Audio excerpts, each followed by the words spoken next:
Good afternoon. This is a follow-up from a case that we had this summer. As you may be aware or remember, Luis Vasquez was arrested this summer for soliciting a sex act from a student under the age of 19 from Aniana High School. During the course of the fall into the winter, a substantive investigation determined that, in fact, sex acts did occur. This evidence was presented to a Blount County grand jury in February last week, and a new indictment has been returned alleging 8 different charges. 3 of those being engaging in sex act with a student and having sexual contact with a student. Additionally, there is 1 count of tampering with physical evidence. We appreciate the work that the Blount County Children's Center did, and additionally Investigator Ed Hull with the Blount County Sheriff's Office and his work in this case. This is also a reminder that if anyone has any additional information as it relates to this individual or any other individuals who may have committed such crimes, we ask that they contact the Blount County Sheriff's Office, or also they can contact our office. I am going to briefly let you look at the counts. If you have any questions, I'll answer those questions, but wanted to just give you the original charges, and then we'll go from there.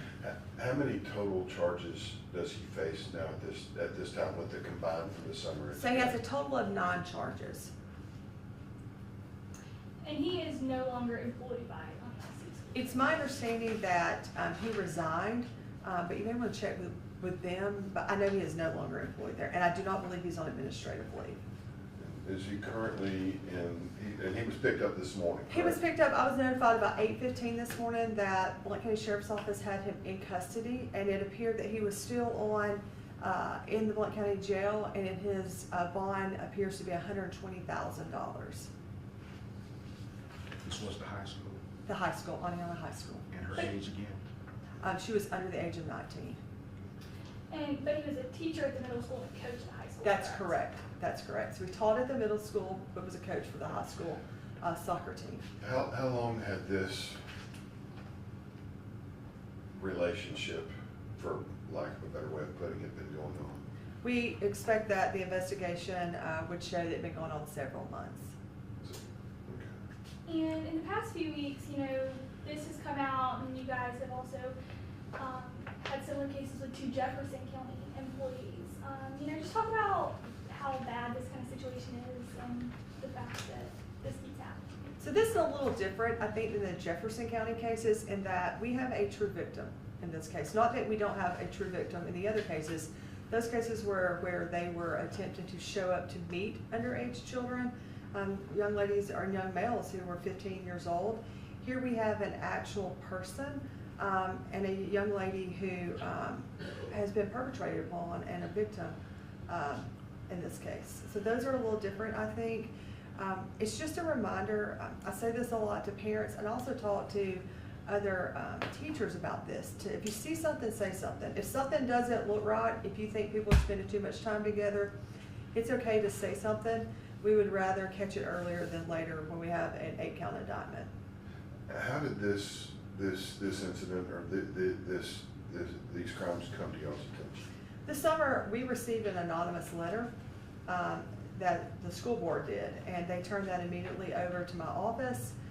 We additionally received another anonymous letter in the fall, my office did, and we followed up on that letter as well. How long is, we know the investigation started this summer. Correct. Apparently after the first letter. How long did it take to get to this point? So we moved really quickly in that first case. That's why we have just the original 1 charge. We wanted to verify through various records what was going on, and at that point we're able to identify a potential victim, and then did interviews with various people to be able to bring those charges. Pam, did the parents know anything about this? It's our understanding at the time they did not. And I want us to be very careful. I am not going to indicate whether this young lady was a member of a team he was on, or I want to make sure that we are very careful and that we protect the victim in this case and any information as it relates to her identity. And at this point, do you have any other students or anything? We don't have that right now, but we also developed additional information after the original charge. So that's why we ask people that if you know of anything else, we need to know.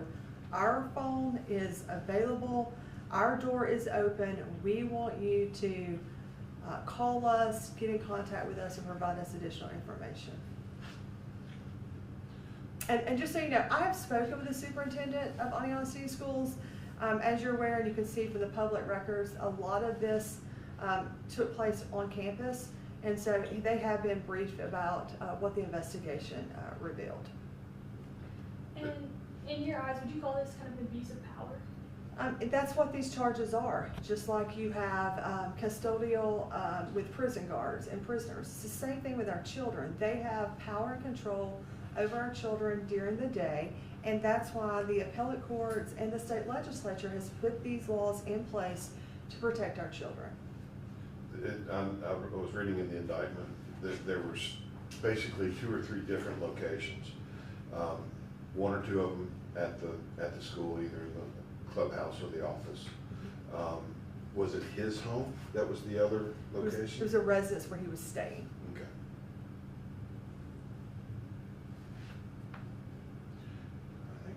Are we leaving anything out that you can think of? They want to touch base with the school system. They're right there on the left as you're going out of town. I'm just saying, I mean. All right. I just knew as soon as these hit, it would be given the location of